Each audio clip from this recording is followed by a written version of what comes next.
The storm descended on the city with almost no warning. One moment the sky was a soft winter gray, the next it had turned into a furious swirl of dark clouds. By the time Marcus Hale's sleek black sedan curved into the driveway of the Hale Regent Hotel, the rain was falling so heavily it looked like a shimmering curtain drawn across the world. Marcus stepped out with his umbrella held high, careful not to let even a single drop hit his tailored suit. He was on his way to an elite fundraiser, and the last thing he needed was to arrive looking anything less than perfect. His polished shoes clicked sharply against the wet pavement as he moved toward the entrance, head lowered against the wind. Then something made him pause.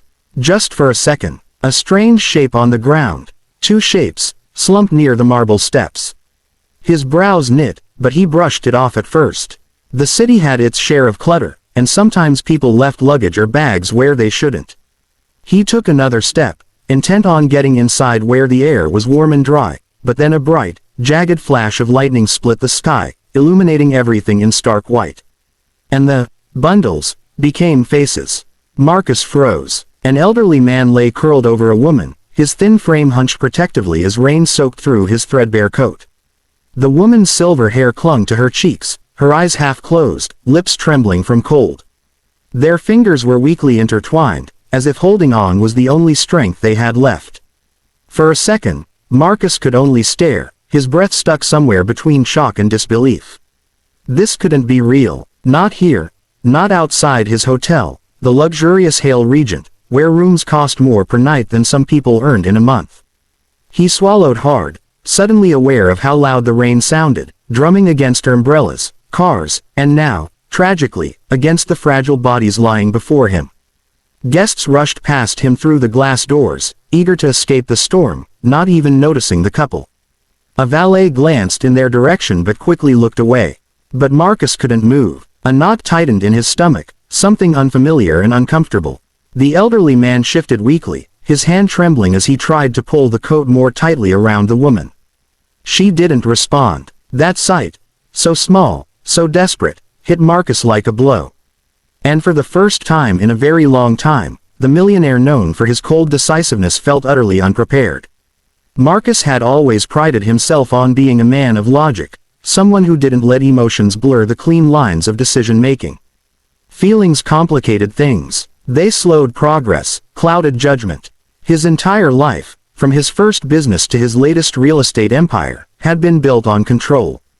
But as he stood in the rain staring at the elderly couple, control became a foreign concept. His grip tightened around the umbrella handle until his knuckles turned white. The wind tugged at his coat, sending cold droplets down his collar, but he barely felt them. He told himself the obvious. The staff will take care of this.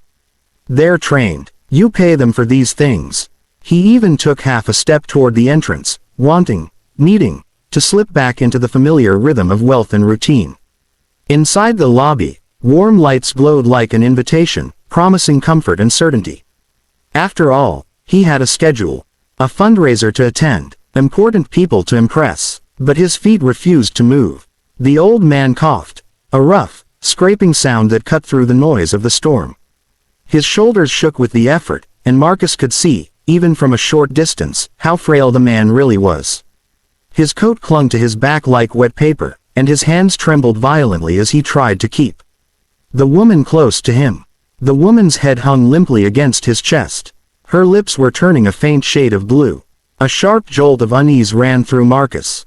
Not pity, not sympathy, something heavier, something he couldn't easily categorize or dismiss. He looked around, searching for someone, anyone, who might intervene. But the hotel staff were preoccupied with shuttling guests inside. A bellhop glanced over, eyes lingering for a second, then hurried away with luggage. A valet tucked his chin down and pretended not to see anything at all. It was as if the couple were invisible, as if suffering became easier to ignore when it was soaked and silent. Another lightning flash illuminated the scene, and in that brief white blaze, Marcus locked eyes with the elderly man. The man's gaze was weak, blurred, but pleading. Not for money, not for charity, just for help, for someone to see them. Marcus's chest tightened painfully. He felt something crack, a hairline fracture running straight through the polished armor he had built around himself for years. Then the woman's hand slipped from the man's grasp, hitting the wet pavement with a hollow thud. That sound echoed in Marcus's ears. That was the moment the last of his hesitation splintered apart. Before he consciously decided anything, he was already moving, umbrella forgotten, kneeling in the freezing rain. "Hey, stay with me," he said, voice trembling in a way that startled even him. "I'm here. I've got you." Marcus's heart pounded so loudly it almost drowned out the roar of the storm. He knelt in the wet mud for a moment longer, weighing the frailty of the woman in his arms. She was lighter than he expected, like a delicate porcelain doll, but warm breath barely stirred her chest. He had no time to hesitate. Come on, he muttered, voice rough with urgency. He lifted her carefully, cradling her against his chest, pressing his soaked coat around her to shield her from the relentless rain. The woman groaned softly, her eyelids fluttering but not opening. Marcus's chest tightened with panic. The elderly man tried to rise, shaking violently, but the effort made him stumble and collapse onto the wet pavement. "Sir, help," he gasped. Marcus's eyes darted around for someone to assist, but the street outside the hotel was nearly empty, the storm keeping most people indoors. He yelled toward the lobby. "Security, guards, over here, now." 2 guards appeared almost instantly, dashing through the rain with towels and first aid kits. They helped the man to his feet, supporting him under the arms. Marcus shifted the woman carefully into their hands, then realized she was too weak to stand even for a moment. Without waiting for instruction, he stepped closer, adjusting his coat to cover her more fully, his polished shoes sinking slightly into the muddy puddles. The trio moved swiftly into the lobby. Warm air hit Marcus's face, carrying the faint scent of polished wood and leather, a stark contrast to the storm outside. Guests turned to watch in astonishment. The millionaire, usually immaculate and poised, was soaked through, mud splattered across his knees and hands, his hair plastered to his forehead. Yet he barely noticed. His attention was fully on the fragile couple he had dragged to safety. "Blankets, towels, call an ambulance," he barked, the words spilling out with a frantic energy that left no room for hesitation. The staff scrambled, wrapping the couple in thick hotel blankets, moving them toward a quiet corner of the lobby. Marcus knelt beside them again, pressing a hand gently against the woman's forehead, feeling the alarming heat radiating from her. Her lips were pale, but her pulse was faintly strong. The man's trembling lessened slightly with the warmth and shelter. Marcus could finally breathe, but only slightly. Time had been precious, and every second spent outside in that storm had threatened their lives. For the first time, Marcus realized that despite all his wealth, his influence, and his carefully constructed empire, nothing mattered more in that moment than the human connection he now held in his hands. And it was terrifying, because this was real, because it was urgent, because it depended entirely on him. The lobby, usually bustling with the soft clinks of fine china and polite chatter, was eerily silent except for the distant rumble of thunder. Marcus sat on the edge of a plush armchair, leaning forward, elbows resting on his knees, as he watched the elderly couple wrapped in thick hotel blankets. Their teeth chattered intermittently, and their breaths came in shallow, uneven gasps. The woman's hand trembled as she reached for a small paper cup of warm water the staff had brought. Her lips parted, but no words came at first. The man, still leaning heavily on the guard's support, finally spoke in a quiet, hoarse voice. We lost everything," he whispered, voice barely audible over the rain still tapping against the glass.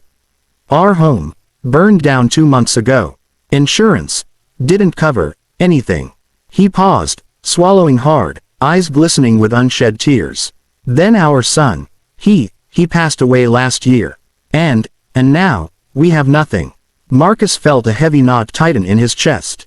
Nothing. The word echoed in his mind.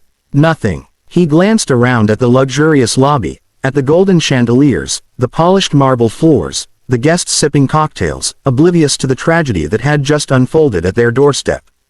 And here, in his hands, were 2 human beings who had nothing, literally nothing, left to call their own. The woman's eyes met his.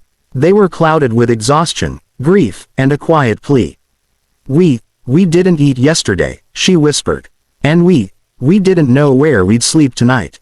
It hit Marcus with the force of a storm. He had restaurants, catering services, properties that could house hundreds. Yet these 2 people, who had walked in the rain, starving and broken, had gone unnoticed. A strange mix of guilt, anger, and determination surged through him. He had spent decades building wealth, yet never before had the human cost of indifference struck him so violently. Marcus's voice was low, steady, but filled with an intensity that surprised even him. "From today," he said, leaning closer, making sure they could hear him, "you will never be alone again." He didn't mean it as a vague promise or an empty act of charity. He meant it with every ounce of his being. In that moment, he made a decision that would alter both their lives, and perhaps even his own, in ways he could never have anticipated. The elderly couple looked at him, disbelief flickering in their eyes. They tried to speak, but the words caught in their throats. Marcus simply offered a faint, reassuring smile. Outside, the storm continued to rage, but inside, a quiet warmth settled over the small corner of the lobby. It wasn't just the blankets or the dry clothes. It was something far deeper, a spark of hope, fragile but undeniable, ignited by the unexpected compassion of a man who, until this moment, had only measured life in wealth and power. For the first time in years, Marcus understood what truly mattered. And he knew that this encounter, so sudden, so shocking, was only the beginning.